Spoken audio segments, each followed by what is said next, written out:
Hello and welcome. This is Teresa Litchfield, and today is all about texture. I'm going to show you some simple ways that I like to create that and that give you a high impact and draw your eye to the detail. To do that, I'm going to show off some new products that Altenew has just released today. Altenew is celebrating their new release of standalone dies with the Bursting with Creativity blog hub over on their blog, and I have all of the information on my blog as well. So I hope you'll join in with all the fun and prizes. Creating texture also gives the bonus of dimension. I love that because it gives so much interest to the project. I had so much fun making cards with the new products. For my first card, I'm going to use the Floral Doodles die set. This set is really easy to layer because it just has the two dies, the solid and the outline, for each the flowers and leaves. And I just really saw vellum for this, so I'm going to use a piece of vellum and color that. The second die I'm going to use is the Creative Edges Scallops die. It's a mouthful, and I'll show how to use that later. So I took a piece of vellum and I'm just going to color that with my Copic markers. With any alcohol marker will work. And I'm going to color just a large section of that. Large enough that I can cut those solid dies out of it. So this color is Copic RV11. My next color is a YR61.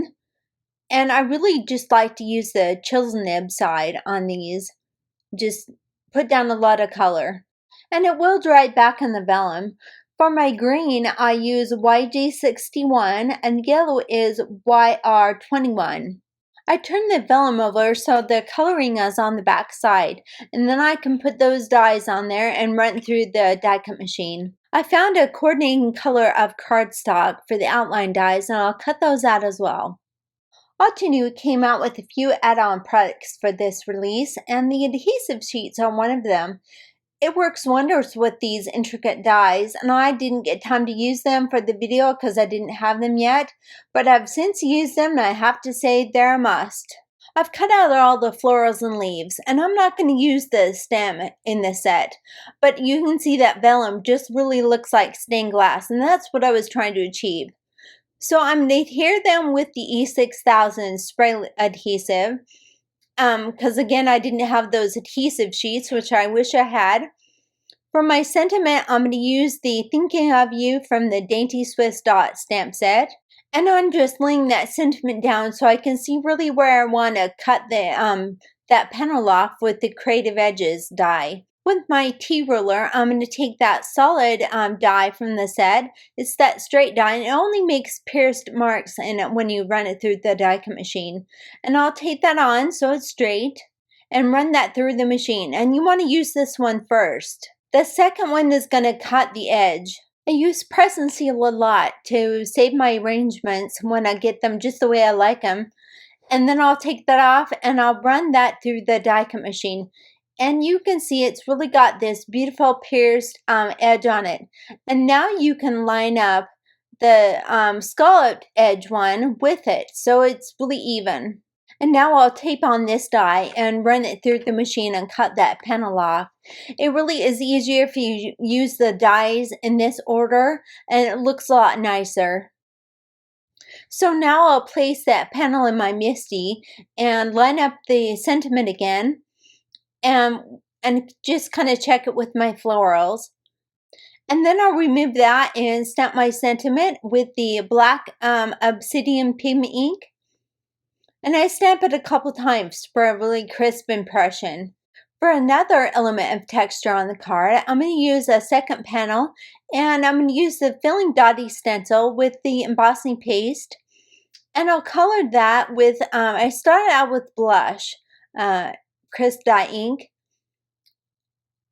I actually changed it to cotton candy because that just wasn't enough color. And I put that through this stencil with a palette knife. I love this paste. It's so fun.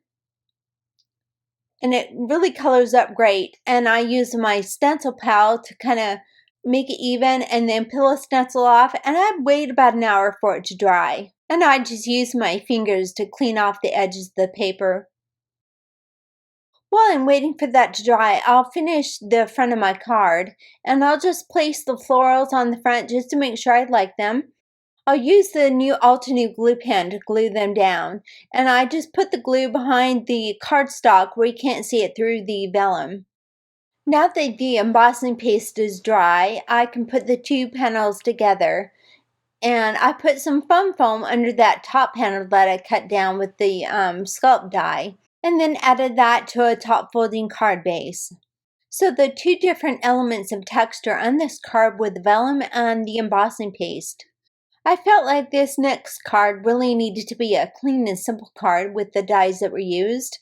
And the first die that I'm going to use is the Just Sleeves die set. This set is so great, and it could just be added to anything you have. There are so many leaves to use. And the Twig-tastic die, both of these sets really just are texture on their own. I'm going to create my own cardstock color with the gel press plate using the Hunter Green and the Evergreen. And this is Evergreen right here. And I'm just using a little bit of the drips from the spray bottle to get more texture on the paper. I've done a whole bunch of videos lately with this, and I'll link it up here in the top. I heat set my paper to dry it, and then I cut it out and use two of the dies from that set, and I'm going to use four of the Twig-tastic dies and glue those together.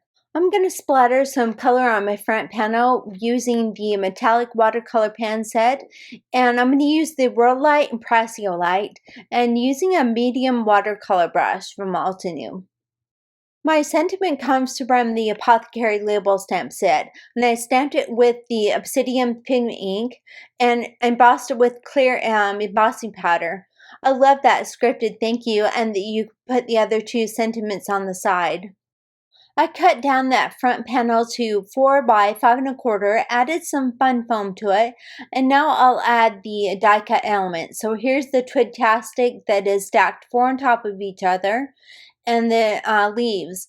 So there's the 2 leaf branches. I didn't stack those. You could if you wanted to. I added that to a top folding card base, and then add my sentiment across the front with my T-ruler. This card really turned out to be a fun, clean, and simple card with lots of texture to it. This next card turned out to probably be my favorite of the 3 cards, and uses the new layered wood flower die set. And this really is a simple die set to put together. And I'm going to use it with the swirl motif die. This is new also, and has the 2 layers of that, and I'll show how to use that later. I'm going to use the gel press plate again to make some cardstock for my leaves and the center of the flower. So I'm going to use Moon Rock and Lava Rock for 2 of the layers.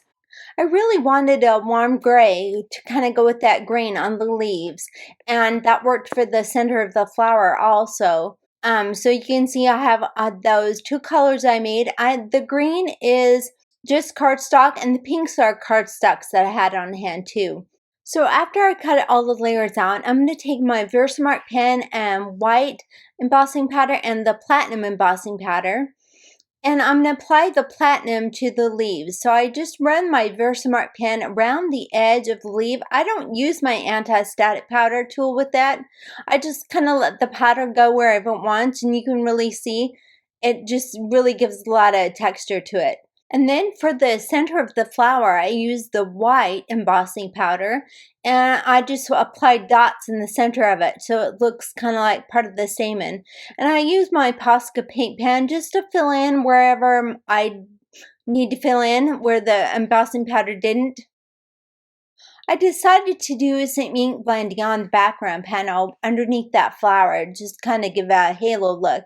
And I'm going to use the blush ink and the large blending tool, and I just keep going until I get the amount of color that I want. It takes a while with the blush because it's pretty light color, and you can see it just is really going to add a lot to it. And then I do some paint splatters with the gold pearl from the metallic watercolor pan set. This next step I kept in the video. I don't really end up using it, but I traced the motif die and fussy cut that out, and just to show that you could have a really cute border left on the edge. And this is going to end up being a side folding card. So here are the two layers of the motif die, and you can see that little fine layer is in two pieces. And it really would have been handy to have those adhesive sheets, and I'm so glad to have them now. I cut out two of the fine detail layer, and I'm going to glue them one over the top of the other. And it's easier to glue on the larger piece than the smaller piece. You can kind of see where they line up. And it's going to fit on the side of that card. I'm not going to glue it on yet. I'm going to put my sentiment on first. So I put everything in my misting and kind of line things up. I'm going to use the Happy Birthday from the Painted Flower Poppy set. When I get that where I want it, I'm going to stamp that with Lava Rock ink. And I stamp it a couple times, and then I do it again with Versamark.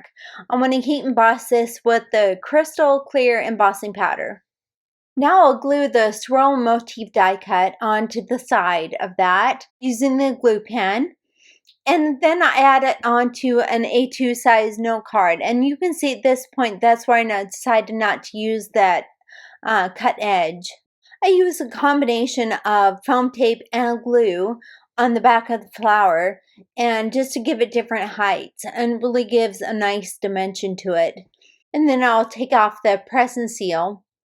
One thing I really like to do with my die cut flowers is curl the petals on them. I know they get flattened in the mail, but it makes me happy and I feel like it's finished.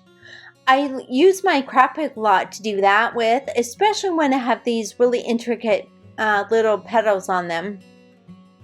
One thing I forgot to mention on this is that I used metallic gold cardstock in the very center of that flower, and now you can see it.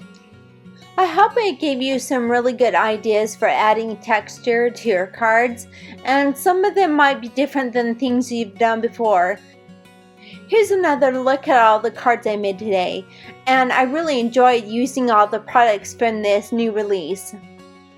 If you enjoyed this, I would love it if you would give this video a thumbs up and subscribe to my channel. I really want to thank you for spending the time you have with me today. And here's a couple other videos here at the end that you may enjoy. I hope you have a super great day and get to do something you love.